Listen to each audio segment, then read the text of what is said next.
Assalamualaikum warahmatullahi wabarakatuh.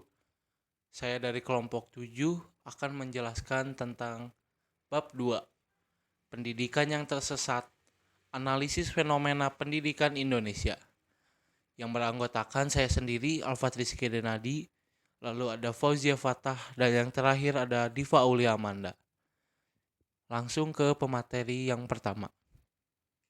Saya Diva Aulia, saya akan menjelaskan mengenai kondisi pendidikan di Indonesia dan kondisi profesi guru di Indonesia. Yang pertama adalah potret pendidikan di Indonesia. Sekarang ini, pendidikan Indonesia sedang dihadapkan pada tantangan untuk mewujudkan daya saing bangsa dalam persaingan global. Tapi, pendidikan nasional ternyata belum cukup mampu untuk meningkatkan mutu yang sejalan dengan tujuan pada abad ke-21 ini. Hal ini berdampak pada rendahnya kualitas manusia yang jauh dari harapan yang telah ditetapkan dalam tujuan pendidikan nasional. Nilai keberadaban pun telah tereduksi oleh perilaku-perilaku buruk yang telah menjadi sebuah hal yang biasa, seperti korupsi, narkoba, tindak kriminal, dan berbagai hal amoral lainnya. Adapun sentimen-sentimen primordialisme berbasis agama, ras, suku, dan antar golongan menjadi demikian rentan tereduksi oleh emosi-emosi agresivitas. Pendidikan di Indonesia masih berpola ketergantungan pada pendidikan negara lain. Hal itu belum tentu relevan dengan latar belakang budaya Indonesia, sehingga akan memberikan dampak yang kurang baik bagi masyarakat dan sistem pendidikan di Indonesia. Berbagai spekulasi pun muncul. Sebagian pihak menyebutkan bahwa hal ini disebabkan oleh gagalnya pemerintah dalam menangani pendidikan. Sebagian lainnya menyebutkan bahwa hal ini disebabkan oleh tatanan operasional pendidikan di Indonesia yang masih belum memenuhi berbagai aspek. Dengan demikian, kita semua mengetahui bahwa sistem pendidikan nasional kita tengah didera oleh berbagai problematika.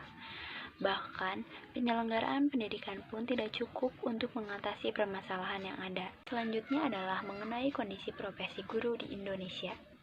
Adanya kondisi ironi pada profesi guru di Indonesia disebabkan oleh adanya pandangan terhadap guru sebagai profesi yang hanya untuk mendapatkan materi saja, dan adanya guru yang mengabaikan peran utamanya sebagai fasilitator pendidikan. Penyebab dari kondisi tersebut adalah yang pertama, mendidik dianggap sebagai sebuah pekerjaan yang mudah dan dapat dilakukan oleh siapapun. Yang kedua, mendidik hanya untuk mencetak manusia yang siap bekerja. Yang ketiga, mendidik dianggap bertujuan untuk mendapatkan penghasilan semata. Ketiga faktor tersebut terjadi karena rendahnya pemahaman mengenai pendidikan dalam makna sejati yang sebenarnya. Semua hal tersebut dapat mempengaruhi profesi guru sebagai insan yang berkecimpung dalam dunia pendidikan. Secara praktis, pelaksanaan pendidikan mikro masih sebatas pada tataran yang rendah, yakni menghafal. Tidak sedikit guru yang memberikan teori atau materi untuk dihafal lalu diuji. Selain itu, pendidikan juga lebih diorientasikan pada tujuan yang bersifat pragmatis, yaitu hanya melahirkan insan-insan pendidikan yang dipersiapkan untuk pemenuhan kebutuhan industrial. Hal ini juga diperparah oleh paradigma masyarakat yang menganggap pendidikan sebagai sarana untuk memperoleh pekerjaan. Upaya pembekalan pendidikan pun harus dilakukan karena sudah menjadi tanggung jawab seluruh elemen untuk mendidik insan pendidikan dengan kompetensi yang secara utuh dapat menjadi bekal hidup yang lebih bermartabat. Saya Alfat akan membawa materi tentang menyoal tentang profesi profesionalisme guru. Pendidikan merupakan hal penting bagi kehidupan umat manusia, sehingga menjadi tumpuan harapan untuk mengembangkan individu dan masyarakat, sebagai salah satu alat untuk memajukan peradaban dan membangun generasi madani. Berkaitan dengan hal tersebut, guru merupakan ujung tombak pendidikan yang memegang peran besar dalam melahirkan generasi madani dan bukan melahirkan generasi anomali. Pekerjaan guru sebagai sebuah profesi menuntut kecakapan pemegang profesi untuk melaksanakan tugas yang kompleks. Guru memiliki pikiran, keterampilan, dan sikap kritis dalam menangani berbagai fenomena pendidikan yang terjadi.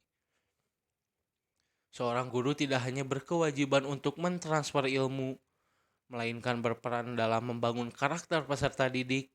Seorang guru sejatinya adalah seorang filosof yang merupakan pembelajar sejati dan pencari makna yang berarti. Senantiasa memahami hakikat untuk membangun peradaban melalui pendidikan yang diberikan pada peserta didik sebagai subjek kehidupan. Jargon guru sebagai pahlawan tanpa tanda jasa mungkin tak lagi menjadi di sebuah kebenaran jika guru tidak memahami hakikat secara utuh sebagai pendidik. Guru idealnya merepresentasikan dari jargon ing ngarso sung tulodo ing madio mangun karso tut uri handayani. Sejatinya guru sebagai pemimpin fasilitator dan motivator bagi peserta didik untuk mengembangkan potensi dan menjadi peserta didik sesuai dengan hakikat kemanusiaan. Faktor penyebab rendahnya profesionalisme guru baik secara intrinsik maupun ekstrinsik adalah sebagai berikut. Yang pertama, rendahnya idealisme dan militansi individual. Yang kedua, belum adanya standar profesionalisme guru sebagai tuntutan di negara maju. Yang ketiga, kemungkinan adanya beberapa perguruan tinggi sebagai pencetak guru yang tidak berorientasi pada kualitas output yang dihasilkan. Lalu ada rendahnya motivasi guru dalam meningkatkan budaya penelitian. Yang terakhir, sedikit guru yang mau menekuni profesinya secara utuh dan total. Dalam menyikapi problematika guru, pemerintah telah melakukan berbagai upaya untuk meningkatkan profesionalisme guru, di antaranya meningkatkan kualifikasi dan persyaratan jenjang pendidikan yang lebih tinggi bagi tenaga pengajar dalam setiap tingkatan. Dimulai dari sekolah sampai perguruan tinggi, program sertifikasi dan program-program lain yang meliputi profesi guru. Program pusat kajian guru dan kelompok kerja guru yang memungkinkan para guru dapat berbagi pengalaman dalam memecahkan masalah secara praktis yang mereka hadapi dalam melaksanakan tanggung jawabnya. Meskipun demikian, semua upaya tersebut tentu akan menjadi suatu hal yang tak bermakna dan sia-sia jika guru secara entropi tidak memiliki daya dan jiwa informatif. Problematika tentang profesionalisme guru tidak dapat dilakukan secara tambal sulam, namun perlu upaya serius yang dilakukan secara sistematis. Saya Fazia Fatah akan menjelaskan tentang revitalisasi pendidikan. Pendidikan memiliki tujuan yang sangat mulia, yaitu membebaskan manusia dari kungkungan cara berpikir yang sempit dan keliru yang nantinya akan menyebabkan kebodohan. Oleh sebab itu, perlu diadakannya peningkatan kualitas dan produktivitas peserta didik yang mencakup pemikiran konseptual, peningkatan kualitas guru, sumber daya, dan sarana pendidikan, evaluasi dan rekonstruksi program yang diarahkan pada pengembangan kualitas kemampuan belajar peserta didik. Ada beberapa faktor penyebab pendidikan mengalami stagnasi dalam pengembangannya sehingga tidak mencapai tujuan idealnya. Salah satunya adalah pendidikan yang terus dijiwai oleh semakin menguatnya pendekatan kuantitas. Hal ini dapat berdampak pada proses pendidikan itu sendiri, seperti proses pembelajaran masih menempatkan peserta didik sebagai objek pasif dan tidak dilibatkan dalam proses berpikir kritis. Yang kedua, proses pembelajaran masih berorientasi pada upaya pencapaian pengetahuan secara kognitif dan mengabaikan aspek afektif serta psikomotorik. Yang ketiga, proses pembelajaran kurang mampu menyentuh aspek nilai sosial dan keterampilan sosial sehingga berimplikasi pada lemahnya kepekaan peserta didik. Yang keempat, proses pembelajaran terlalu didasarkan pada hal yang bersifat tekstual. Yang kelima, proses pembelajaran masih bersifat konservatif dan belum secara tegas mengakses ilmu pengetahuan dan teknologi sebagai upaya membangun kehidupan modern, sehingga terjadi kesenjangan antara kualitas pendidikan dan perkembangan masyarakat yang dinamis dan progresif.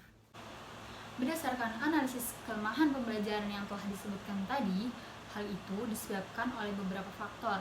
Faktor utamanya adalah rendahnya kompetensi guru dalam melaksanakan tugas profesionalnya.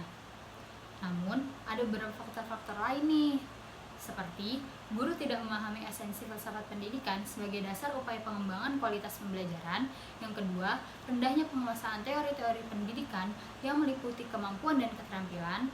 Yang ketiga, guru masih berperan sebagai operator kurikulum daripada pengembang kurikulum.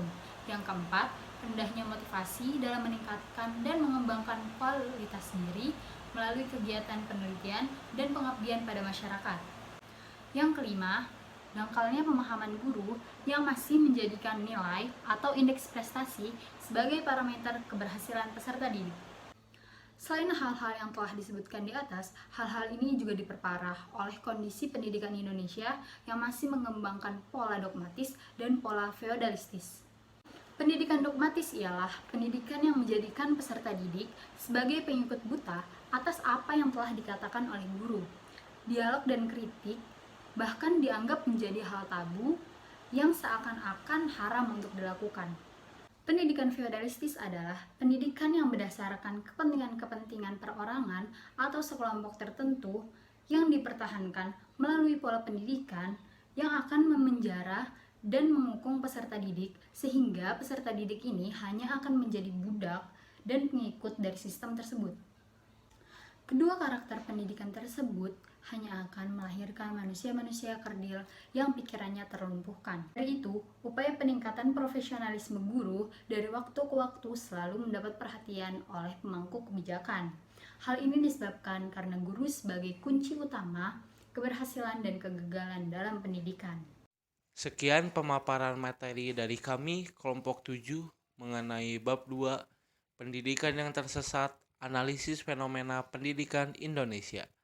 Terima kasih atas perhatiannya. Wassalamualaikum warahmatullahi wabarakatuh.